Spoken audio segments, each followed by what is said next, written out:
Olá, sejam todos muito bem-vindos a mais uma rúbrica, a mais um episódio da nossa rúbrica A Mulher que Todo Homem Quer. E nós já estamos aqui preparadíssimas, eu e a Dona Núbia, para explorarmos um pouco mais sobre o livro, não é? Esta obra que tem ajudado a muitas mulheres a saberem o que precisam fazer para mudar, não é? E serem melhores mulheres em todos os sentidos, enquanto mães, esposas, trabalhadoras, mulheres ativas. A verdade é que este livro tem chegado a muitas pessoas e pelos comentários nós percebemos claramente que aquilo que nós falamos aqui tem realmente aberto os olhos e são muitas as pessoas que de facto estão a apreciar o que nós estamos aqui a falar e hoje nós também apreciamos estar com vocês e hoje nós vamos dar aqui uma voltinha, digamos assim, ou vamos recuar lá atrás, ao ano de 1050 antes de Cristo, onde aconteceu um romance, se assim nós podemos dizer, uma história muito bonita, uma história que realmente ficou marcada na palavra de Deus, mas que ao mesmo tempo teve ali as suas agruras, dificuldades, problemas, dores e que fala muito connosco. Aliás, este capítulo do livro, eu posso já dizer em primeira mão, que foi um dos capítulos que mais me tocou e que falou muito comigo, até porque, para mim, Ruth foi vista pela primeira vez de uma forma muito diferente. Nunca a tinha visto desta maneira. Olá, Luísa. Olá a todas as amigas. É um prazer enorme estar aqui. Esse nosso encontro hoje tem um gostinho até muito mais especial do que os outros. E o livro de Ruth, para mim, também é assim, um presente nas Escrituras. Primeiro, Luísa, porque é como se você estivesse entrando num jardim. E jardim já tem um ar muito especial, porque a gente sabe que vai explorar o ambiente e vai encontrar belezas. Mas o livro de Ruth, ele é pequenino, ele tem apenas 4 capítulos, mas você se depara com um tesouro a cada versículo e o autor, que é o Espírito Santo, claro, o Espírito Santo usou vários escritores para compor a Bíblia Sagrada, mas o autor lança luz sobre certos detalhes e ele quer que nós venhamos observar aqueles detalhes. Então, eu falo que o livro de Ruth é uma história de amizade muito grande entre uma nora e uma sogra e uma nora, que é uma coisa que não é muito habitual, né? Mas também uma história de amor entre um homem e uma mulher, também uma história muito improvável. E nós estaremos aqui por algumas semanas, se Deus permitir, falando de cada detalhe desse encontro, desse resgate, porque o amor sempre nos resgata de alguma forma. E no livro de Ruth a gente vai ver muito bem isso. É a história de um redentor, de alguém que chega e resgata. E essa é a história de cada ser humano, não é apenas a história de Ruth, a Moabita. Todos nós, em algum momento da vida, fomos resgatados ou precisaremos ser resgatados. Aliás, eu acho que nós somos resgatados sempre, todos os dias, né? E então, o livro se passa na época dos juízes. Israel, a nação de Israel, viveu sendo governada por juízes durante 400 anos. Então, é um período muito longo. E nós não podemos dissociar o livro de Ruth do livro de Juízes. Eu até tenho um versículo aqui, muito importante para ler, que está no livro de Juízes, que é o último capítulo, no versículo 25.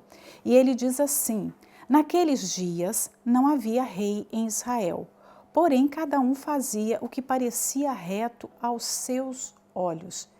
O livro de Juízes termina com esse versículo e conecta Ruth nesse mesmo período, que as pessoas estavam perdidas e cada um agia da forma como bem parecia melhor. Só que, como seres humanos, nós somos formados em pecado, nós temos uma natureza humana extremamente falha.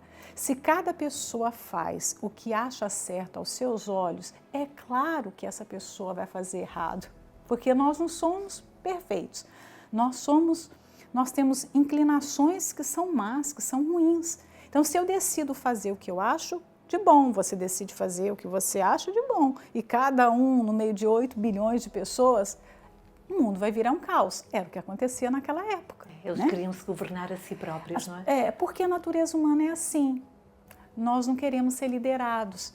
Há uma tendência à independência, sobretudo de Deus. Né? Você vê que quando se é adolescente, o que mais quer é alcançar a maioridade para ser dono do próprio nariz. As pessoas vivem falando isso, porque ninguém vai mandar em mim.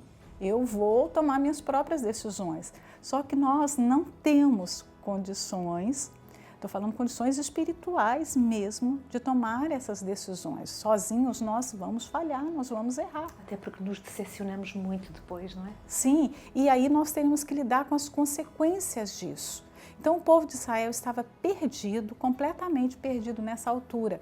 E eles entraram num círculo vicioso de errar, se arrepender depois de uma consequência ruim, depois errar de novo, vir o juízo, arrependimento, e assim eles foram vivendo. Uma vida de altos e baixos, como a senhora Sim, faz altos referência. e baixos.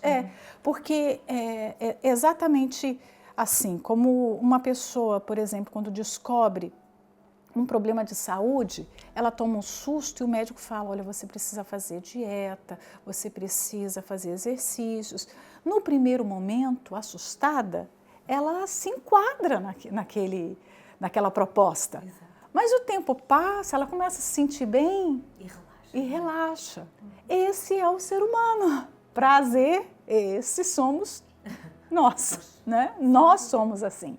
Então, Israel vivia isso. Vinha um período de guerra, os inimigos venciam Israel, passavam a governar o povo, exigir tributo, aí as pessoas se humilhavam diante de Deus, se arrependiam. Deus tirava o peso, o jugo de sobre o povo, as pessoas voltavam à desobediência de novo e aquilo se repetia. Isso durou por muitos anos, né? Mas esse é o retrato da igreja moderna, esse é o retrato da sociedade que nós temos. Nunca existiu um tempo em que as pessoas quisessem tanto governar a si mesmas como agora. Você vê que não existe mais nem verdade absoluta, cada um tem a sua própria verdade, né? E as pessoas têm orgulho de dizer isso. Essa é a minha verdade, isso é o que é certo para mim. Mas nós não fomos autogerados, nós fomos criados por um ser infinitamente superior. E quem cria tem autoridade de dizer como é a vida. E sabe é? melhor do que ninguém as nossas necessidades, E não é? sabe das nossas necessidades. Ele é o único que pode nos guiar. Independentes dele, nós não sabemos o que é melhor. Não sabemos. É a mesma coisa de você falar para uma criança de 5 anos, por exemplo, ela tomar as decisões mais importantes da vida. Ela não saberá tomar. Assim como nós não sabemos tomar, né? Eu estava pensando na última semana no papel de um guia, de alguém que tem uma deficiência visual, por exemplo. A pessoa não enxerga absolutamente nada. Ela não conhece o ambiente que ela está andando. Então, ela precisa de alguém que vá guiá-la. Né? Que a oriente, exatamente. Que a oriente, porque de repente no caminho, no percurso vai ter obstáculos, tem perigos ali. Mas ela precisa ser humilde para deixar o guia fazer o seu papel. Não é assim? Com certeza. Porque o guia pode enxergar tudo, mas se aquele deficiente visual não se submeter, né, não se deixar governar, ele está perdido do mesmo jeito. O Espírito de Deus é esse guia. Nós somos esses cegos. Nós somos esses cegos. Nós não sabemos o que vai acontecer daqui 1 hora, daqui 1 dia, daqui 1 mês, não sabemos nada. Nós não sabemos, às vezes, as consequências das decisões que nós vamos tomar. Mas o Espírito Santo sabe, ele é o guia perfeito. E se no contexto terreno, quando nós nos colocamos para guiar alguém, você se propõe, eu vou ajudar você a chegar a tal destino, e você se cansa, às vezes, de guiar, né? Porque eu já vi muita gente falar, estou cansado, agora você, né, dá seu jeito. Exatamente, caminha sozinha agora. O Espírito Santo nunca se cansa de nos guiar, ele está sempre pronto a nos tomar pelas mãos e nos trazer pelo caminho mais seguro. Se e nós às vezes ouvirmos, teimosos que somos, não é? somos muito, extremamente teimosos, nós damos muito trabalho. Não é? E mesmo assim ele se Ele prontifica tá ali, a guiar-nos. e ele nunca vai falar, eu estou cansado de te guiar, hoje eu não vou, hoje eu não quero, vai sozinho. Não, ele está o tempo todo pronto. Nós é que fugimos dessa linha, dessa vontade boa, perfeita e vontade dele de mostrar, né? Faça isso, não ande com essa pessoa, não ouça esse conselho. Como seres humanos, nós somos tendenciosos a conversar com a dúvida, a sermos tomados pelo medo, a tomarmos decisões boas, mas não nos mantermos nessas decisões. Talvez agora nós estejamos a falar com alguém que está nessas idas e vindas de uma decisão de fé. Você toma uma decisão, eu não vou mentir mais, por exemplo. Eu vou falar a verdade. Eu sei que a mentira é algo ruim, é um pecado, desagrada a Deus. A pessoa que mente, ela não tem parte com Deus, pelo contrário, ela se coloca numa posição extremamente perigosa, porque se torna filho do diabo, porque o diabo é o pai da mentira. Aí ela vai lá e toma a decisão, eu não vou mentir mais. Mas ela se mantém nessa decisão de repente por um tempo. Aí basta um aperto e ela volta para a mentira de novo. E o problema é que ela não assume o seu erro, que é uma das questões que a senhora aborda aqui neste contexto dos altos e baixos de Israel. A senhora fala que só poderemos dizer que somos livres se tivermos força para rejeitar o que é mau. E as crises não tiram o pior de nós, como as pessoas costumam falar, mas as crises, como o desemprego, uma doença, às vezes um erro, como a senhora agora comentou, a pessoa volta e cai na mentira, ou um relacionamento difícil de lidar, simplesmente trazem para fora aquilo que está dentro de nós. Portanto, a responsabilidade das nossas reações não é de nós, mas nossa.